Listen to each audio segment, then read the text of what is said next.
बच्चों, आज हम पढ़ेंगे सबक नंबर 11, टेलीफोन से मोबाइल तक। तो चलिए हमारा सबक शुरू करते हैं। टेलीफोन है तो एक छोटा सा आला, लेकिन है बड़े काम की चीज़। इसकी मदद से हम दूर दूर के लोगों से बातचीत कर सकते हैं। लगभग 100 साल पहले इसे इंग्लिस्तान के एक साइंसदान ग्राहम बेल ने ईजाद किया। इस ईजाद से पहले एक मज़ेदार वाक़या हुआ था। ग्राहम बेल ने देखा कि एक लड़का अपने मकान के पहले मंजिले पर खिड़की में खड़ा है। इसके मुंह से एक डिब्बा लगा हुआ है। डिब्बे के पेंदे से लंबा धागा निकलकर नीचे खड़े हुए दूसरे लड़के के डिब्बे से जुड़ा हुआ है। दूसरे लड़के ने अपने डिब्बे को कान से लगाकर रखा है। ग्राहम बेल ने देखा कि ऊपर वाला लड़का कुछ बोल रहा है और नीचे वाला लड़का डिब्बा कान से लगाए इसकी बात सुन रहा है। फिर नीचे खड़े हुए लड़के ने डिब्बे में कुछ कहना शुरू किया और ऊपर वाले लड़के ने अपना डिब्बा कान से लगाकर इसकी बात सुनी। बातचीत का ये खेल देखकर ग्राहम बेल ने सोचा कि कोई ऐसा आला बनाना चाहिए जिसके ज़रिए दूर बैठे हुए लोग आपस में बात कर सके। इसने बहुत दिनों तक इस काम पर मेहनत की, बिजली के तारों से डिब्बों को जोड़कर। आखिर एक दिन इसने वो चीज़ बना ली जिसे टेलीफोन कहते हैं।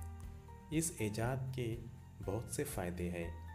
हमारे बहुत से काम घर बैठे ही टेलीफोन पर हो जाते हैं। इसकी वजह से वक्त बचता है। मोहल्ले में कहीं आग लग जाए, फायर ब्रिगेड को फ़ोन कर दीजिए, फ़ौरन हाजिर हो जाएगा। घर में कोई अचानक बीमार पड़ जाए, फ़ोन करके डॉक्टर को बुला लीजिए। घर की बिजली फेल हो जाए, फ़ोन कर दीजिए, उसे दुरुस्त करने वाला आ जाएगा। एक शहर से दूसरे शहर में टेलीफोन से बातचीत की जा सकती है। यही नहीं, बाहर के मुल्कों में रहने वाले दोस्तों और रिश्तेदारों से भी हम बातचीत कर सकते हैं। इस तरह टेलीफोन से हर काम वक्त पर हो जाता है। पिछले 15-20 वर्षों में टेलीफोन में बड़ी तरक्की हुई है। अब ऐसे फ़ोन आ गए हैं जो तार से जुड़े हुए नहीं होते। इन्हें मोबाइल फ़ोन कहा जाता है। ये इतने छोटे होते हैं कि इन्हें जेब में रखा जा सकता है।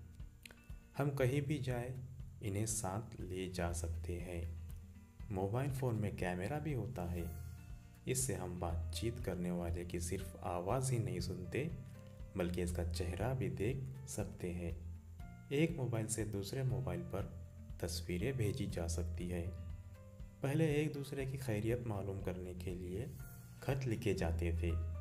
अब मोबाइल फ़ोन के ज़रिए पैगाम भेजे जाते हैं और फ़ौरन जवाब हासिल किया जा सकता है। मोबाइल पर पैगाम रिकॉर्ड भी होते हैं, जिन्हें बाद में भी पढ़ाया सुनाया जा सकता है। मोबाइल फ़ोन ने अब डॉक्टरों से मशवरा करना भी आसान बना दिया है। मरीज़ अपनी बीमारी की रिपोर्ट मोबाइल से डॉक्टर के मोबाइल पर रवाना करता है। इस रिपोर्ट को देखकर डॉक्टर बीमारी का पता लगाता है और मरीज़ को इलाज के बारे में सलाह देता है। इस तरह मरीज़ और डॉक्टर दोनों का वक्त बचता है। मोबाइल फ़ोन के ज़रिए ऐसे और बहुत से काम घर बैठे हो जाते हैं। इसके इतने फ़ायदों की वजह से इसका इस्तेमाल बिल्कुल आम हो गया है। हम देखते हैं कि सड़कों पर, बसों और रेलगाड़ियों में लोग मोबाइल कान से लगाए बातें कर रहे हैं। अक्सर लोग इसके इतने आदी हो गए हैं कि हर वक्त इसे अपने पास रखते हैं।